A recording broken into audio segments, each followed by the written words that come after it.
Halo saudara, selamat hari Minggu. Kita akan mulai persekutuan kita hari ini. Kita akan bernyanyi dari NKB nomor 72. Nama Yesus berkumandang. Nama Yesus berkumandang di sejarah dunia. Nama Yesus menyampaikan damai dan bahagia. Hai, dengarkan panggilannya dan tinggalkan dosamu. Tiap orang yang percaya pada Dia berteduh. Yesus, kaulah surya rahmat, kau kobarkan hatiku. Bersyukur di jalan selamat, aku puji namamu. Nama Yesus bercahaya di segala negeri.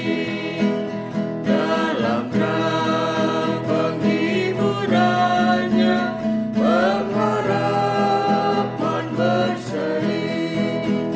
Nama itu mengenyangkan kegelapan dunia. Masa dosa dikalahkan oleh nyala kasih-Nya. Yesus, kaulah surya rahmat, kau kobarkan hatiku. Bersyukur di jalan selamat, aku puji namamu. Matius 13 ayat 8 sampai 9. Dan sebagian jatuh di tanah yang baik, lalu berbuah. Ada yang 100 kali lipat, ada yang 60 kali lipat, ada yang 30 kali lipat.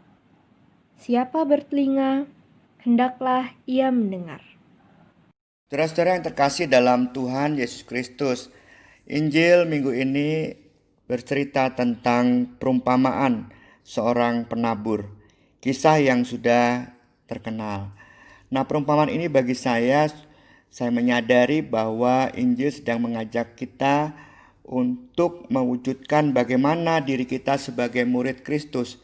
Nah, sebelum bagaimana, pertanyaan yang mendasar juga adalah siapakah kita itu sebetulnya sebagai murid Yesus. Nah, saat penabur menaburkan benihnya, ada yang jatuh ke pinggir jalan, ada yang jatuh ke batu, ada yang jatuh ke tanah subur, dan tanah subur ini bisa menumbuhkan benih itu berlipat-lipat 160, 30. Menurut saya itulah kita seharusnya. Kita adalah tanah yang subur itu. Setiap orang Kristen saat mengikut Kristus dibaptis, dia sebetulnya menjadi seorang yang dibaharui. Kalau tanah itu tanah yang sudah disuburkan. Nah, sehingga setiap orang Kristen seharusnya, ini mau bicara bagaimana ya, tentang bagaimananya, seharusnya bisa menumbuhkan ya benih-benih firman Tuhan itu berbuah-buah. Artinya berbuah-buah sebetulnya kita menebarkan juga itu kepada orang lain. Benih itu banyak yang Tuhan firmankan kepada kita itu sungguh bisa kita tunjukkan, kumandangkan ya, cara kita mengumandangkan nama Kristus dengan membuahkan benih-benih firman Tuhan itu. Sekarang bagaimana ya? Dikatakan di ayat 9, siapa bertelinga hendaklah ia mendengar. Dalam bahasa Semit, telinga, mendengar itu mengandung dua hal ya. Jadi kita mengerti apa yang dikatakan, dan yang kedua kita bisa melakukan apa yang dikatakan itu dengan benar atau dengan baik. Nah, saudara-saudara yang terkasih dalam Tuhan Yesus Kristus, kalau kita tadi nyanyi mengumandangkan nama Kristus, maka berbuahlah gitu. Ya, bagaimana itu? Misalkan saya punya pengalaman tadi ketika mau pulang, seorang mengatakan, "Ya, hati-hati pulang. Kamu yang sabar ya, sabar gitu. Sabar." Dan banyak orang juga sebetulnya sebelum ini mengatakan kata-kata sabar kepada saya. Nah, sabar itu merupakan benih juga yang ditaburkan oleh seorang penabur. Karena kasih itu sabar, kan itu firman Tuhan ya. Nah, bagaimana kesabaran ini bertumbuh dalam diri saya? Dan bagaimana saya berpenampilan atau menunjukkan jati diri yang sesungguhnya, bukan pura-pura sabar ya, tetapi jati diri yang sabar, seorang yang sabar untuk menerima situasi apapun juga gitu. Nah, ini sesuatu bagi firman Tuhan hari ini. Kita adalah tanah yang subur yang harusnya bisa membuahkan kesabaran itu sampai orang lain bisa merasakan bahkan meneladani kesabaran itu. Ada juga seorang yang bercerita kepada saya, kalau kemarin saya berbicara tentang malaikat berdaster, kalau ini malaikat yang sudah tua atau yang peot katanya ya, dan rambutnya putih gitu. Siapa itu? Seorang ibu berusia sekitar 75 tahun. Hidupnya sudah sendiri, anak-anak sudah mandiri, dia di rumah. Nah, keahliannya memasak ini dia gunakan untuk memasak bagi orang-orang yang dia pikirkan kemungkinan akan kesulitan untuk memasak di situasi pandemi ini. Dan orang-orang yang dikirim itu juga kaget gitu. Kok bisa ya orang ini ngirimin makanan? Kok bisa ya kepikir saya ini yang dimasakin? Nah, malaikat yang rambut putih, tua dan peot ini adalah seseorang sekalipun tua ya, tetap tanah yang subur gitu. Bagaimana kasih itu memberi, bagaimana kasih itu memperhatikan orang lain, dia tumbuhkan berlipat-lipat. Bahkan saya dengar bukan hanya kepada orang-orang yang dekat, bahkan juga beberapa orang yang sangat kaget gitu ya, kok bisa ibu ini memberikan. Itulah saudara hal yang sederhana sekali. Dan hal yang konkret juga di situasi pandemi ini, menurut saya juga jangan kita terlalu terburu-buru untuk bertemu beribadah dalam tatap muka ya. Bukannya apa-apa saudara, karena bentuk cinta kasih yang perlu kita tumbuhkan saat ini adalah bagaimana kita menjaga diri kita, menjaga diri orang lain, dan menjaga kehidupan ini dengan sebaik-baiknya sehingga terpapar atau pemaparan virus corona ini tidak terus berlanjut karena adanya ibadah tatap muka itu. Kita saling berbagi di tengah pandemi ini, saling mendukung dan mendoakan, harus terus itu.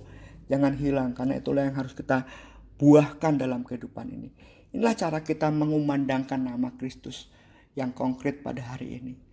Tetap jaga jarak, tetap saling mendoakan, tetap saling memikirkan dan berbagi. Ya, kita terus berbuah karena kita adalah tanah yang subur itu. Dan siaplah menumbuhkan benih-benih dari Sang Penabur. Mari kita bersatu dalam doa. Tuhan, tolonglah kami untuk bisa menjadi tanah yang subur, membuahkan benih-benih firman Tuhan dengan baik dalam hidup ini. Tolonglah kami tetap saling berbagi, saling menjaga, saling mendoakan, saling memberi kekuatan satu dengan yang lain. Kami percaya apapun benih yang Tuhan sebarkan, kami berharap kami mampu menumbuhkan itu berlipat-lipat sehingga nama Kristus berkumandang dalam diri kami, murid-murid-Mu ini. Kami bersyukur telah bisa beribadah bersama hari ini. Biarlah itu menjalin relasi kami dengan Tuhan dan keluarga kami lagi, dan kami tetap pusatkan hati kami untuk berdoa bagi saudara kami yang susah, baik sakit ataupun pergumulan-pergumulan yang lain. Dengarlah seru mereka ya Tuhan, dan temanilah mereka. Inilah doa kami di dalam Tuhan Yesus Kristus kami panjatkan. Amin. Yesus kala surya rahmat, Kau kobarkan hatiku, bersyukur di jalan selamat